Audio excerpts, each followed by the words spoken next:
안녕하십니까. 2022년 12월 11일 흰돌TV 말씀 나눔을 시작하겠습니다. 오늘 볼 말씀은 시편 22편 23절의 말씀이 되겠습니다.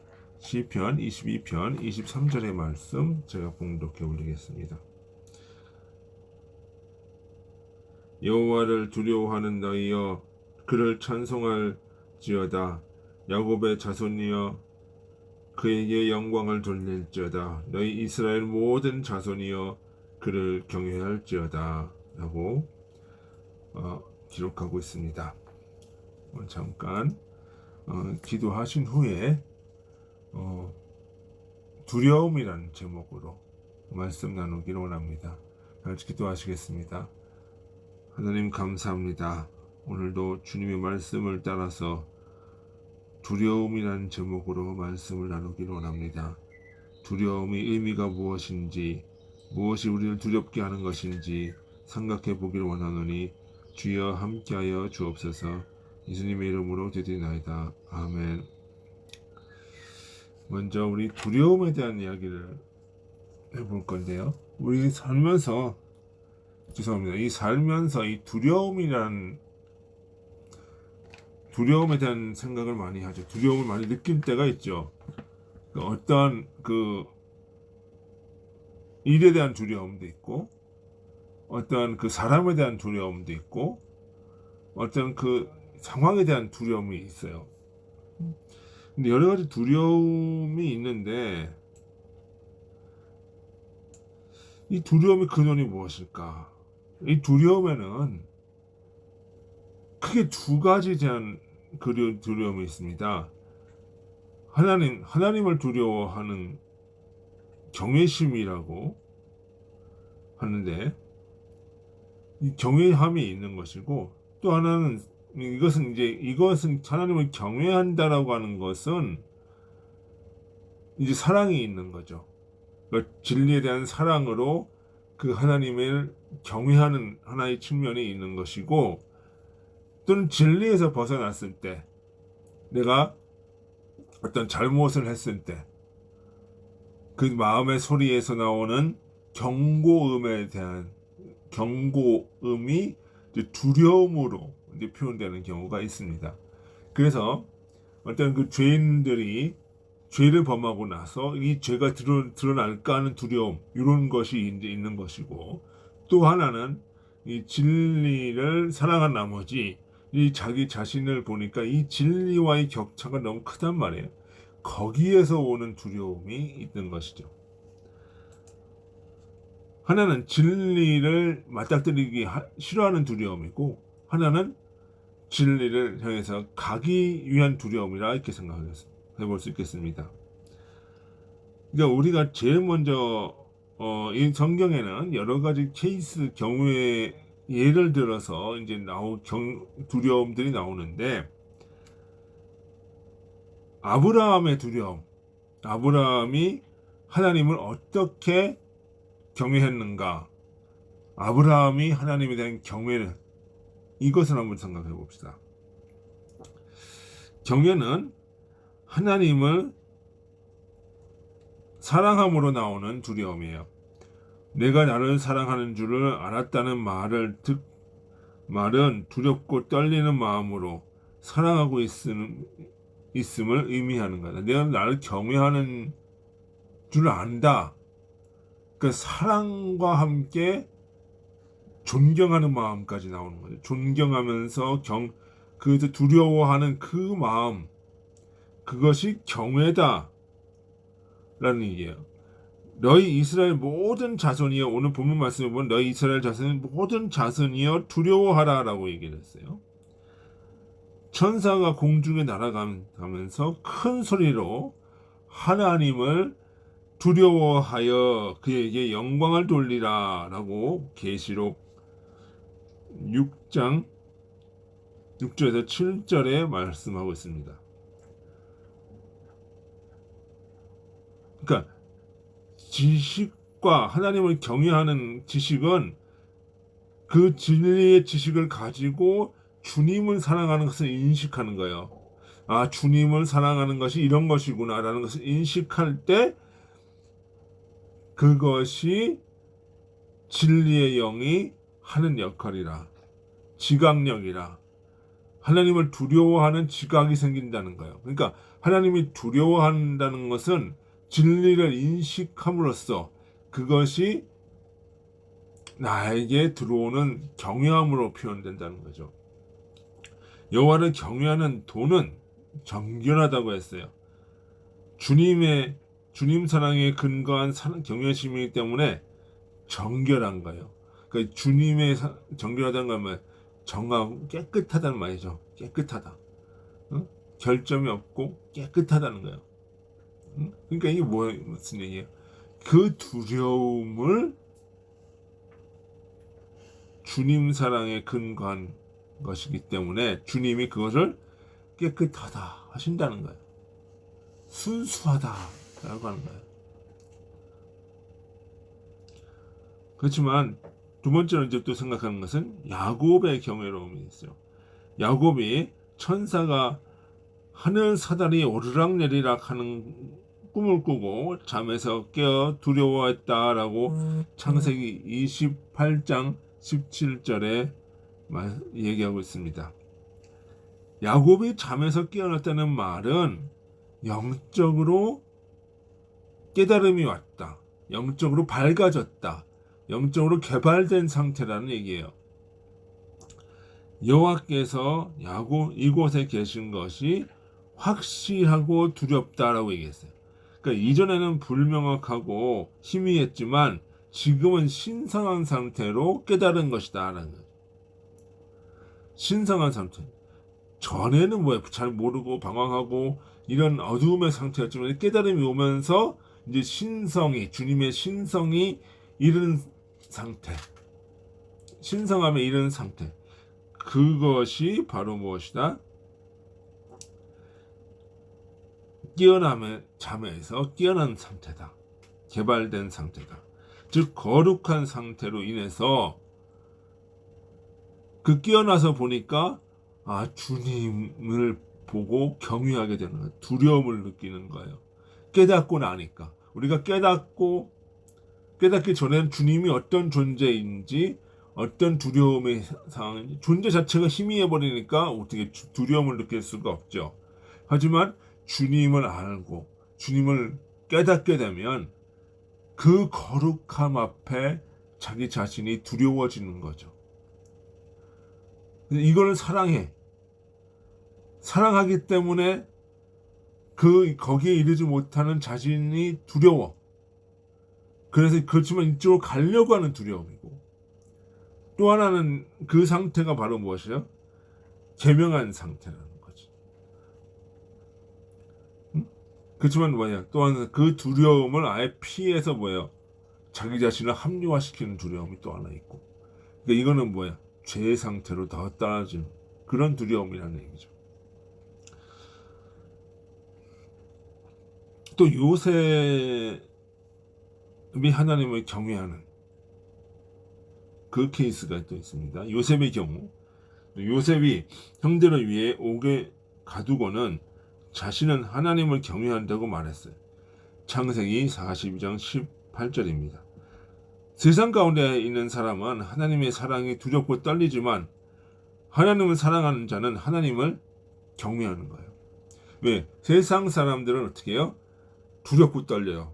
벌 받을까봐, 심판 받을까봐, 자기 자신의 죄가 드러날까봐. 그래서 어떻게 돼? 자기 자신을 합리화시키고 그거를 피하려고 하지만 주님을 경외하는 사람들은 어떻게 해요? 그걸 인정을 하고 어떻게 해요? 더 주님께 가려고 한단 말이에요. 영적인 사람들에게 사랑은 거룩한 두려움이 되는 거예요. 또한 순진무구하게 살아가는 사람에게 사랑은 존경의 대상이 됩니다. 하나님을 사랑하는 자는 신성을 두려워하는 거예요. 주님의 신성을 경외한다 이거지. 또 모세의 하나님 경외는 어떻게 됐을까 보면, 애굽 왕이 산파들에게 남자들을 죽이라 라고 했어요. 그러니까 모세가 태어날 때 애굽의 바로 왕이 산파들에게 태어나는 남자들은, 이스라엘의 모든 남자들은, 태어나는 남자들은 죽이라, 아기 남자들은 죽여라, 이렇게 얘기했다고요. 그러나 산파들은 하나님을 두려워하여 왕의 명령을 어기고 남자들을 살린 거예요. 출애굽기 1장 17절의 말씀. 산파들은 두려워했는데 하나님을 두려워하는 이들은 주님의 명령을 어기는 것에 대한 두려움을 가지고 순종을 최고로 여기는 거예요. 산파들이 하나님을 두려워하여 왕의 명을 어기고 남자들을 살렸다는 이 의미는 신성을 두려워하여 진리의 지식을 보존한 것이다. 이거지.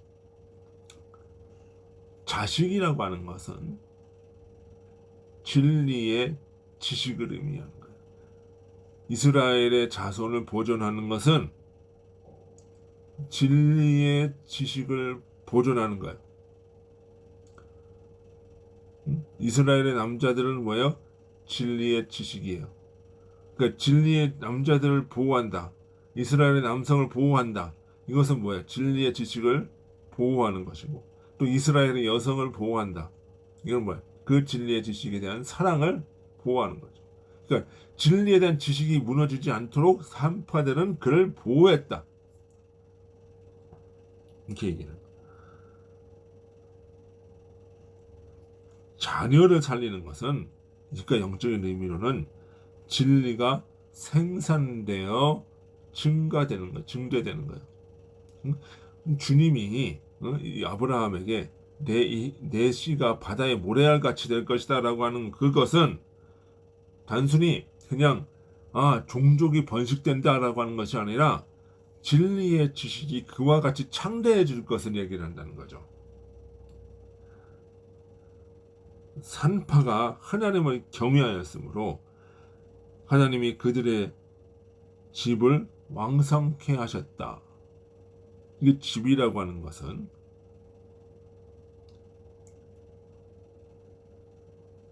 교리죠. 어떤 그 진리의 체계죠. 그 진리의 지식이 많아질수록 진리는 그 체계를 더해가는 거예요. 이 말은 주님에 의해서 복을 받았다는 거예요. 그리고 백성들이 불어나서 숫자가 굉장했다라고 출애굽기 1장 21절에 말하고 있습니다. 모세가 불에 붙었지만 타지 않은 광경을 보는 동시에 주님의 음성을 듣고는 하나님 배우 이를 두려워하여 얼굴을 가리웠다라고 했습니다. 신성의 현존에 의해서 상함을 입지 않는 주님의 배려입니다. 그 주님의 진리가 인간의 수준에 맞게 비춰야 되면서 상승을 시켜버려야 되는데, 인간의 수준, 주님의 액면 그대로는 다 맞게 되면 어떻게 돼? 인간의 죄성 때문에 인간은 스스로 타죽는다는 거예요. 그 주님의 진리는 어떤 거냐면, 이게 주님의 자비로우심이에요. 수준에 맞게 조금씩 진보를 시킨다는 거예요. 깨달으면서. 그러니까 오늘 아침에 주님의 인간의 상태가 0에서 만약에 100까지 있다고 하면 주님의 인간의 상태가 10이었다. 그러면은 이 10인 상태에서 주님의 진리 100을 다 보여줄 수가 없는 거예요. 그때는 어떻게 돼요? 주님이 오셔서 11, 12, 13, 14, 15, 16 이렇게 조금씩 점점씩 이끌어간다는 거예요. 그게 이제 성화의 과정이죠. 그렇지만 주님을 대면할 때가 이제 또 오는 거죠. 그것이 언제? 내 영혼이 거듭났을 때, 완전히 주님의 장성한 분량에 갔을 때, 그죠? 그 과정들을 모두 뭐야? 주님이 이끄시는 거예요. 어느 날 갑자기 되는 게 아니에요. 10인 상태에서 11로, 11인 상태에서 12로, 13인 12 상태에서 13으로, 이렇게 숫자로 표현하지만 그 상태적인 개념을 얘기하는 거예요.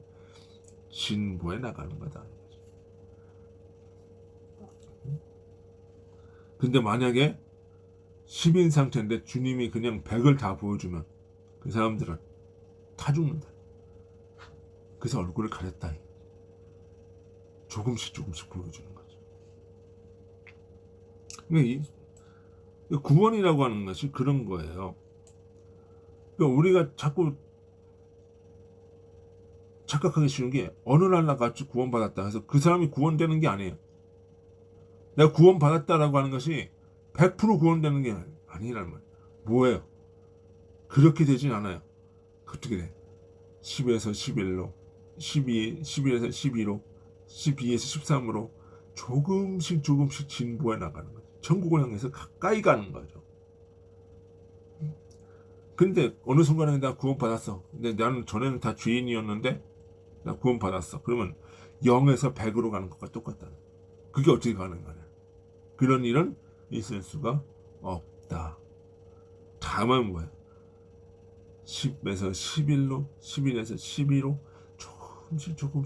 조금씩 하다 보면 언젠가 100이 올 때가 있겠죠. 그것이 주님의 우리에게 주신 희망이고, 주님이 자비로우심이고, 주님이 오래 참으심이고, 그렇죠. 주님의 은혜라.